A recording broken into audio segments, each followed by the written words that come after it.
వడ్లకు మక్కలకు 500 bonus ఇస్తా అన్నాడా? ఇవాళ కళ్ళాలలో వడ్లున్నాయి, కొనే దిక్కు లేదు. 10 రోజులు 15 రోజుల నుంచి రైతులు పాపం కళ్ళాలల్లా వడ్లు పోసుకున్నారు. ఎండ బాగున్నది, వడ్లు మొత్తం గలగలైపోయినాయి, తేమ లేదు. కానీ కొనుమంటే శాతనైతుంది గవర్నమెంట్. అప్పుడేమో మేం బోనస్ ఇస్తాం 500 ఇస్తా అన్నాడు. జర చూపిరా తమ్మి, చూడు.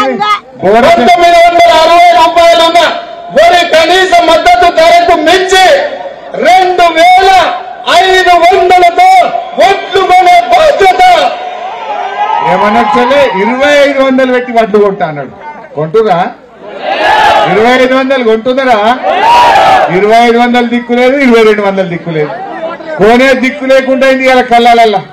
రైతులందరూ కూడా మన కేసీఆర్ పుణ్యమాని ఇంత కాలువ రవి ఎండాకాలంలో చెరువులు నింపితే, కరెంటు మంచిగా ఇస్తే, సబ్ స్టేషన్లు కడితే, ట్రాన్స్ఫార్మర్లు మంచిగా బిస్కెట్ల లెక్కిస్తే ఇంత బంగారం వల్ల ఇంత పంట వండింది. లోకమంతా పంటలు ఎండినాయి, కానీ మా నంగునూరు కాడ అయితే రూపాయికి 95 పైసలు వండించిన నేను. ఎండకుండా రంగాన్ని నేను గా రంగనాయక సాగర్ కట్టిన కనుక, గా కాలువలు తవ్విన కనుక, మీ చెరువులు నింపిన కనుక బంగారం పోలే పంట వండింది.